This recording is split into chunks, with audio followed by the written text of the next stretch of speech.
शिखा परिवार की लाडली बिटिया, या फिर यूं कहें कि परिवार की आन, बाण और जान। जब घर में होती तो ऐसा लगता मानो घर में आसमान टूट पड़ा हो। घर में इधर उधर धमा चौकड़ी करना और खूब सारी बातें करना उसके पसंदीदा कामों में से एक था। शिखा के दादाजी शिखा को बहुत प्यार करते थे, लेकिन आजकल उन्हें शिखा की एक चिंता और खाई जा रही थी, और वो थी शिखा की शादी की चिंता। बस दादाजी अब हर परिवार में शिखा का ससुराल ढूंढते, लेकिन शिखा शादी का नाम सुनते ही वह गुस्सा होकर मुंह फुलाकर दूसरे कमरे में बैठ जाती। खैर, थोड़ी देर में उसका गुस्सा खुद उतर जाता और वो वापस अपनी धमा चौकड़ी में व्यस्त हो जाती। काफी खोजबीन के बाद भी शिखा के दादाजी को कोई ऐसा परिवार नजर नहीं आया जहां वे अपनी लाडली बिटिया की शादी कर सके। इसीलिए उन्होंने अपने बचपन के दोस्त से इस बारे में राय लेने का निश्चय किया।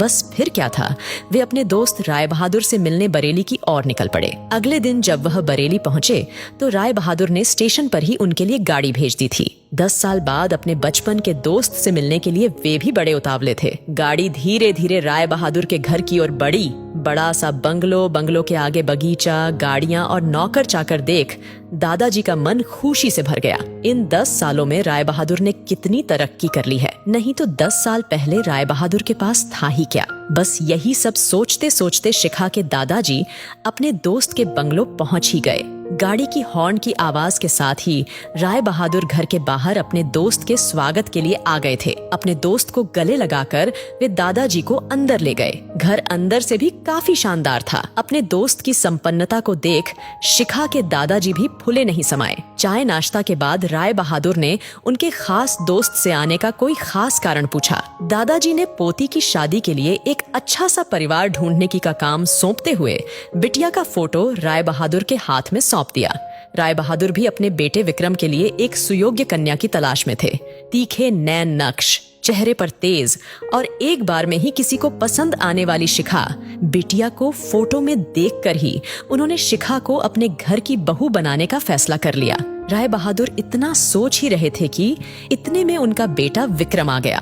विक्रम ने दादाजी के पैर छुए और हाल चाल पूछने के बाद ऑफिस की ओर निकल गया। विक्रम के जाने के बाद राय बहादुर ने अपने दोस्त से विक्रम और शिखा के संबंध के लिए पेशकश की। शिखा के दादाजी को लगा जैसे राय बहादुर ने उनके मुंह की बात छीन ली हो। खैर, प्रसन्नता से विदा लेकर अपने घर आने का कहकर दादाजी अपने घर की ओर निकल गए। विक्रम को शिखा बहुत पसंद थी, लेकिन विक्रम की माँ विक्रम की शादी अपने से भी बड़े घर में करना चाहती थी। लेकिन विक्रम के मनाने पर वह मान गई और तय समय पर विराम और शिखा की शादी हो गई। ससुराल में शिखा के सास ससुर, विक्रम के बड़े भैया भाभी और शिखा की ही उम्र की एक ननंद थी रागिनी। अपना और सबका अच्छे से ख्याल रखने के कारण शिखा ने घर में सबके दिलों में जगह बना ली। लेकिन अपनी तमन कोशिशों के बावजूद अपनी सासू माँ का प्यार पाने में असफल रही। वह शिखा के हर काम में कुछ न कुछ गलती निकाल ही देती थी। अपनी शादी की रात को ही विक्रम ने शिखा से साफ साफ कह दिया था कि घर के किसी भी मामले में मैं बिल्कुल नहीं बोलूंगा। ना तो मैं किसी बात पर माँ से बहस करूंगा और ना ही तुम्हारा साथ दूंगा। तुम्हें अपनी समझदारी से ही काम लेना होगा। लेकिन शिखा की लाख कोशिशों के बावजूद भी सासू माँ के व्यवहार में कोई परिवर्तन नहीं आ रहा था। शिखा की ननद जरूर उसकी माँ से शिखा भाभी के प्रति इस तरह के व्यवहार पर उलझ जाती, लेकिन इससे भी केवल बात बढ़ने के अलावा कुछ नहीं होता। इसी तरह करीब 1 साल निकल गया। शिखा और विक्रम को जुड़वा बेटियां हुई। यह समय शिखा के लिए अग्नि परीक्षा का समय था। शिखा का दर्द शिखा के लिए आंसू बन गया था। ससुराल में शिखा को संभालने वाला कोई नहीं था और विक्रम और उनके पापा ने शिखा को अपने मायके भेजने के लिए पहले ही मना कर दिया था।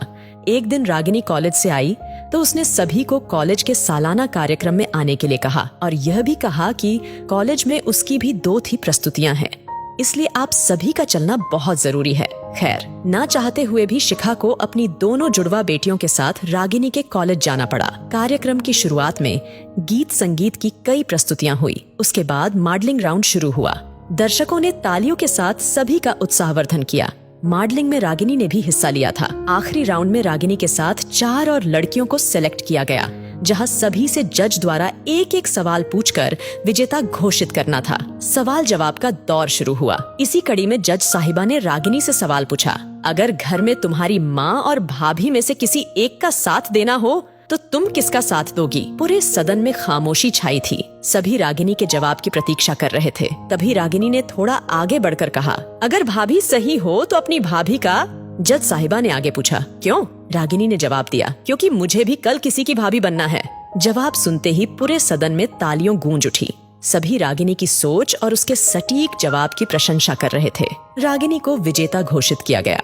पुरस्कार लेने से पहले रागिनी ने सभी से कुछ कहने के लिए माइक थामते हुए कहा, हर बेटी अपनी माँ से बहुत प्यार करती है और माँ भी अपनी बेटी के दिल के सबसे करीब होती है। इसी तरह हमारे घर की बहुएं भी तो किसी की बेटियां हैं। आज हम किसी की बेटियां हैं तो कल से किसी की भाभियां और बहुएं बनेंगी। अगर कल से हमें कुछ दुख हुआ तो हमारी माँ को भी दुख होगा, और इसी तरह हमारे घर की बहू को दुख हुआ तो उनकी माँ को भी दुख पहुंचेगा। और इस दुनिया में किसी भी इंसान को किसी की भी माँ को दुख पहुंचाने का कोई हक नहीं है।